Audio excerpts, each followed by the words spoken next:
My fear of the dark feels like being hyper alert and feeling anxious and heart's racing. I get loads of intrusive thoughts, and they'll just be like, what is the worst case scenario? So it could be that somebody's lurking over there. It might be something from a horror movie that I'm desperately trying not to think of, but in the process of trying not to think about it, I'm thinking about it. My name's Kerry Wallace. I live here in Glencoe in the Scottish Highlands. I'm a co-founder of Girls on Hills, which is a guided trail running and hill walking company which aims to empower women with the skills and the confidence that they need to become more independent in the mountain environment. I wrote a running guidebook last year called Running Challenges, and I believe passionately that running challenges are a good way to push back your comfort zone, to learn things about yourself, and to enjoy the health benefits and well-being benefits that come with time spent in the great outdoors. Before I was a running guide, I was a scientist. So I studied natural sciences at university, and then I specialised in neuromechanisms of behaviour and did a PhD in neurobiology. And I guess that's what has underpinned my interest in this particular project. This is the only microscope that remains in my house. So I think I've been scared of the dark since I was probably quite little. And then I think when I was in my 20s, I was running and I experienced a number of negative encounters. So on one occasion I was spat at in my face. I was groped on a race finish line in the middle of a crowd of thousands of people. And I think I was so British, I literally apologised. And the worst experience I had was actually in really quite a remote area. I was getting some climbing equipment out of the back of my car, and a guy came up to me and said he wanted to take my car keys and steal my car. And before it could escalate, he just punched me clean in the face, and then I did kind of what I do best, and I ran. I just ran away and I started screaming and shouting. And so I definitely think when I run in the dark, or I hike in the mountains in the dark, even though I know objectively that it's a safe place to be, like the likelihood of meeting somebody who's going to punch you or, assault you is really low. In the back of my mind, I'm like, it still happens. And so it undermines my confidence a little bit in those statistics, and it makes me not want to kind of push myself. I've gone out loads of times on a night run and just basically bottled it and turned back.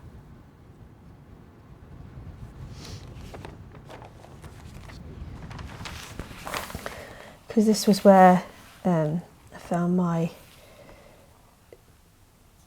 this is the St Fillan's Chapel, where there's a graveyard.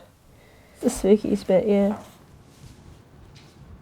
So when I was planning to run the West Highland Way, I was thinking a lot about my feelings about the dark and about my own personal safety. And it kind of got me wondering, do other people feel afraid of the dark? How many other people feel afraid of the dark like me? Is it something that women experience more than men, or is it just something that everybody feels? And so naturally my interest turned to what underlies this fear of the dark. What's the mechanism of behaviour and what's its purpose? It intrigued me enough to set up a survey, and I put out a survey through Girls on Hills across all genders to find out whether they were afraid of the dark, generically afraid of the dark, and then how afraid they felt or how anxious they felt running in an urban, suburban and rural environment. So we had over 1,000 responses, and the analysis of the data showed that women are 6 times more likely than men to be afraid of the dark. And that wasn't to do with running specifically, it was just how do you feel when you're in the dark. The survey showed that men are basically not frightened of the dark. The most likely score for anxiety was 0 anxiety for all trail environments. 80% of men said that they didn't alter their running behaviour at all because it was dark, because it was the winter, which is very, very different to what we saw in women. In women, the most likely response was a score of 8, so that was 8 out of 10 on an anxiety scale. The one thing that's interesting about that is that it wasn't 10 out of 10. So 10 out of 10 is I'm so afraid of the dark that I don't want to run in this environment at all.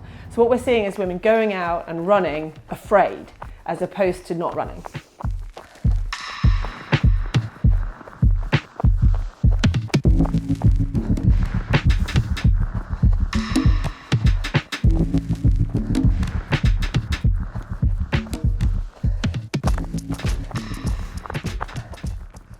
There's loads of research been done in the last few years about women's personal safety as runners in the inner city environment.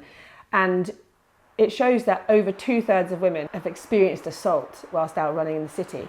And also around 60% of women are frightened or nervous about running in the dark and would prefer to not run outdoors in the winter or in the dark months. That's what other surveys have found. And so you might expect our fear of the dark as female runners to come from our own personal experiences. And I've already said I have negative experiences of that, and I do feel like it feeds my fear when I'm running out at night.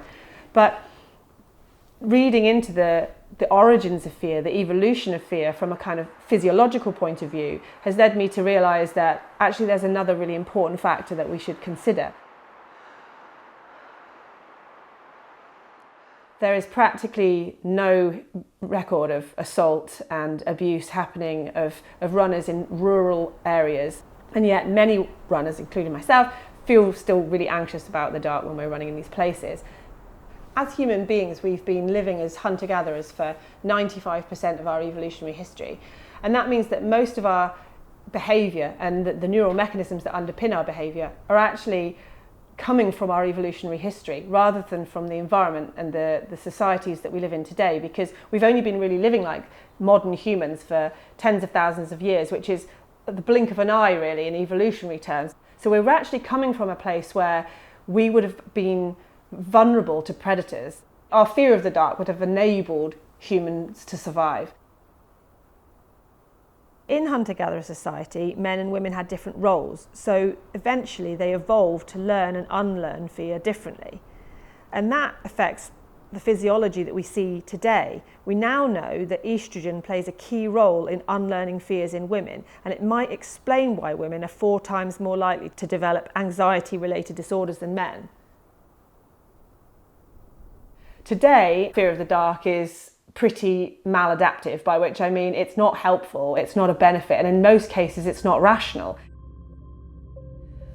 I think as women we're often made to feel as runners in the night like prey. I think that we're told again and again that we should group together, we should be vigilant, we should dress brightly, we should tell people where we're going, we should only run where it's light and it's safe, and we shouldn't repeat the same routes, we should vary our behaviour so that we're more difficult to track down. And I think all this kind of messaging, whilst it comes from a really good place, actually puts the onus on women to change their behaviour.